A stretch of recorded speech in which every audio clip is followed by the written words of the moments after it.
Hello dear students, कैसे हो आप लोग।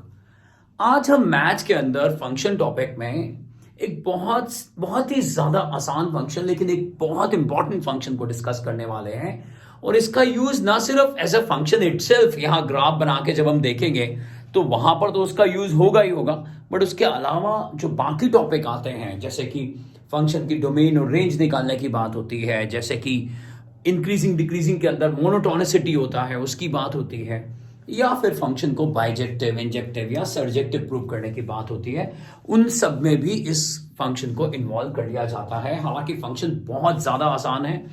यहां पर अगर मैं सिर्फ सीबीएसई को बेस में रखते हुए बात करूं तो क्लास 11th में जिनके पास स्टैंडर्ड मैथ्स है उनको सिर्फ ये ग्राफ समझना है, इसके डोमेन और रेंज के बारे में समझना है। और जो सीनियर क्लासेस में है, जो जे डबल ई और जो सीनियर क्लासेस के अंदर हैं यानी क्लास 12th में हैं और इस समय एनडीए की तैयारी कर रहे हैं या सीपीटी की तैयारी कर रहे हैं या सीयूईटी की तैयारी कर रहे हैं और उससे भी बड़ा अगर जे डबल ई और इक्विवेलेंट एग्जाम्स की अगर तैयारी कर रहे हैं तो उनको ये चीज बहुत अच्छे से समझनी होगी।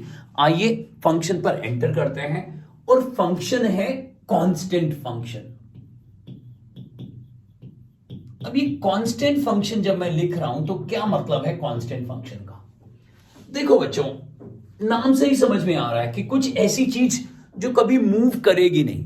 मान लीजिए मैंने ऐसा लिख दिया, एक फंक्शन है जिसको मैंने डिफाइन करा है real number to real number. यहां देखिए, real number to real number मैंने उसको डिफाइन करा है और वो फंक्शन है F X is equal to 5। तो अब आपने जूनियर क्लासेस में भी जब ग्राफ प्लॉट करे थे तो आप ध्यान से देखो, आपने इस तरह का ग्राफ जरूर प्लॉट करा होगा y इज इक्वल टू 5। और जूनियर क्लासेस में हम क्या करते हैं, हम एक टेबल बना लेते हैं। हमारे मैम सर सब ऐसे ही बोलते हैं कि एक टेबल बना लो जी। तो हम x की वैल्यू 1 रखते हैं तो 5 आउटपुट आता है, अगर 2 रखते हैं तो भी 5 आता है, -3 रखते हैं तो भी 5 आता है, और कुछ भी अगर हम -1.8 भी रखेंगे तो भी क्या आएगा, 5। तो आप देख रहे हैं कि लगातार जो मर्जी इनपुट हो x की, इनपुट यानी x कंपोनेंट, जो मर्जी इनपुट हो, आउटपुट हमेशा क्या रहने वाली है, 5 रहने वाली है। यानी अगर मैं इस क्वेश्चन के डोमेन की बात करूं तो आप लिखोगे yes sir, domain is all the real numbers. इस तरह से भी लिख सकते हैं और open interval of -infinity to infinity भी लिख सकते हैं। ये हो गया इस क्वेश्चन का डोमेन। और range is only one element, singleton element. Range is just the singleton element, and we can mark it like x is belonging to curly bracket 5 और y is equal to 5। तो ये है इसका domain और range. यहां 5 के बदले 7 भी आ सकता था, तो ऑब्वियसली यहां हर चीज जो है वो किस में आ जाती, 7 में आ जाती। अब इसके ग्राफ को प्लॉट करते हैं और फिर क्लास 11th के लिए तो सिर्फ वो ग्राफ इंपॉर्टेंट होगा, डोमेन और रेंज इंपॉर्टेंट होगी, चाहे आप स्टैंडर्ड मैथ्स कर रहे हैं चाहे आप अप्लाइड मैथ्स कर रहे हैं। और उसके बाद आगे बढ़ेंगे क्लास 12th के लिए और जो एंट्रेंसेस के लिए एस्पिरेंट्स हैं उनके लिए हम बात करने वाले हैं। आगे बढ़ते हैं। डोमेन और रेंज समझ में आ चुका है हमारे को। तो अब जब डोमेन और रेंज समझ में आ गई है, अब हम आगे बढ़ते हैं और इसका ग्राफ जो है वो प्लॉट करते हैं। तो सबसे पहले अगर हम देखें, अगर मैं यहां पर कलर चेंज करूं और यहां पहुंचूं,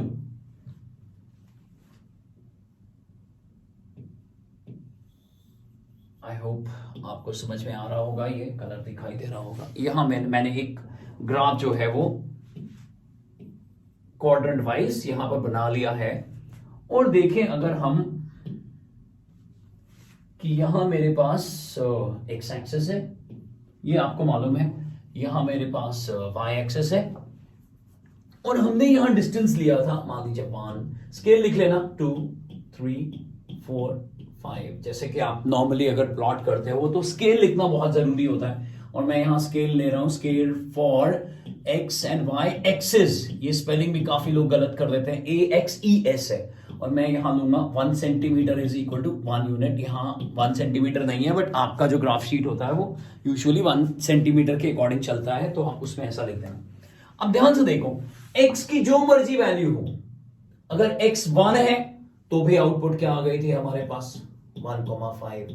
x अगर 2 है तो भी हमारे पास क्या आ गया था आउटपुट, 2,5 ऐसे कोऑर्डिनेट्स प्लॉट करते जाओ। और ये सिर्फ नहीं, ऐसा नहीं है कि सिर्फ इंटीजर्स प्लॉट करने हैं, आप डेसिमल में भी प्लॉट कर सकते हो। यानी अगर आप 2.1 प्लॉट करोगे तो यहां पर आ जाएगा, देखिए 2.2 प्लॉट करोगे तो यहां आ जाएगा। तो आप देखोगे कि एक straight line parallel to the X axis हमारे को दिख रही है, और हम इसे यूं लिखते हैं y इज इक्वल टू 5, जिसका कि डिस्टेंस एक्स एक्सिस से हमेशा कितने यूनिट्स पे रहेगा, 5 यूनिट्स पे रहेगा।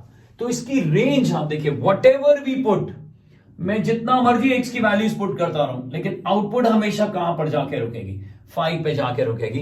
तो अगर मैं इस ग्राफ को देखूं तो ये वो ग्राफ आ गया जो parallel to the X axis आ गया।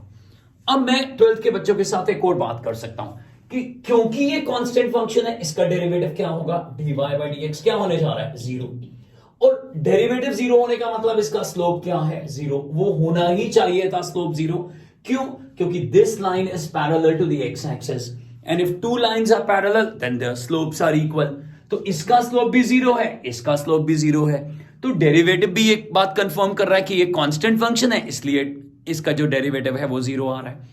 अब इकोनॉमिक्स के अंदर 11th क्लास के स्टूडेंट्स को मैं मैथ्स का कॉन्सेप्ट बता देता हूं कि जब वो टोटल कॉस्ट कर रहे थे या करेंगे अभी, तो टोटल जो कॉस्ट होता है वो होता है variable cost plus fix cost. अब फिक्स कॉस्ट हमेशा एक ऐसी लाइन होती है जो parallel to the X axis होती है, इसीलिए rate of change of fix cost क्या होता है, हमेशा 0, क्योंकि वो एक कांस्टेंट फंक्शन होता है और वो parallel to the X axis होता है, इसीलिए इसका स्लोप 0 होता है। आगे बढ़ते हैं, आगे क्या क्या चीज है, क्या अभी भी ये इतना इंपॉर्टेंट फंक्शन बना हुआ है? जी हां, आगे बढ़ते हैं। अगर अब मैं दोबारा से आपको लेके चलूं और इस बार मैं इस फंक्शन को इस तरह से ले लेता हूं, थोड़ा बड़ा कर लेते हैं इसको, कि ये फंक्शन है r टू r में डिफाइन, और मैं यहां fx की वैल्यू c ले लेता हूं। अब c यहां पर एक आर्बिट्री कांस्टेंट है, कुछ भी हो सकता है। मैंने अभी अभी एग्जाम्पल के थ्रू उसमें 5 लिया था, आप -3 ले सकते हैं, आप √7 ले सकते हैं, कुछ भी ले सकते हैं। बट ये तो पक्का है कि this will be a line parallel to the X axis. मान लीजिए मैंने इसको फिर से एक पॉजिटिव क्वांटिटी लिया, तो मेरे पास ये एक कांस्टेंट फंक्शन आ गया। अब अगर मैं 1 की बात करूं, क्या ये फंक्शन 1 to 1 है? बिल्कुल भी नहीं है 1 to 1, खत्म।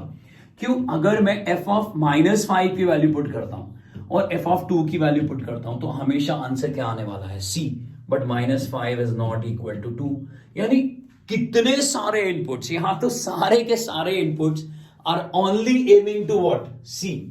तो आप तो थ्योरी भी दे सकते हो या ये एक एग्जांपल भी दे सकते हो that this example is enough to say that this is not 1 1, rather this is many to 1 function. ये बात क्लियर हो गई। पहली बात, ये 1 to 1 नहीं है, इंजेक्टिव नहीं है। दूसरी बड़ी बात, अगर मैं अब यहां पर बात करना चाहूं कि क्या ये सर्जेक्टिव है, अगर मैं इसकी सर्जेक्टिविटी की बात करता हूं, चलिए अब मैं इसको थोड़ा सा रब कर लेता हूं। अब सर्जेक्टिविटी की बात करता हूं, और सर्जेक्टिविटी देखते ही आपको समझ में आ रही होगी, क्योंकि सर्जेक्टिविटी में हम चेक करते हैं फंक्शन की रेंज को और उसको कंपेयर करते हैं उसके कोडोमेन के साथ। हमारे पास यहां जो कोडोमेन है बच्चों, वो कोडोमेन है हमारे पास R, और जबकि फंक्शन की जो रेंज है that is only 1 element C। तो C is the proper subset of the codomain. So this function is not onto भी नहीं है ये, rather this is into, because the range is the proper subset of codomain। तो ये function की बाइजेक्टिविटी के बारे में अगर बात करी जाए तो ना तो ये इंजेक्टिव है और ना ही ये सर्जेक्टिव है, इसीलिए ये फंक्शन जो है वो बाइजेक्टिव नहीं है। तो क्लास 11th के बच्चों के लिए सिर्फ ये ग्राफ आपको देखना है, इसके डोमेन और रेंज की बात करनी है।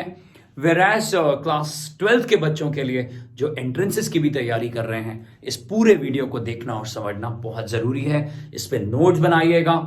अभी तक ये चैनल सब्सक्राइब नहीं करा तो चैनल को सब्सक्राइब कर लीजिए और इन वीडियोस को अपने दोस्तों के साथ जरूर शेयर करिएगा। बहुत सारी इंपॉर्टेंट प्लेलिस्ट हैं, उसके लिंक मैंने यहां डिस्क्रिप्शन बॉक्स में डाल दिए हैं। टेलीग्राम ग्रुप्स है हमारे, वो भी आप ज्वाइन कर लीजिए, क्योंकि बहुत इंफॉर्मेशन हम वहां डालते रहते हैं। बच्चों, अपनी एकेडमिक ग्रोथ के लिए लगातार इस चैनल से कनेक्टेड रहिएगा, पढ़ते रहिए और आगे बढ़ते रहिए।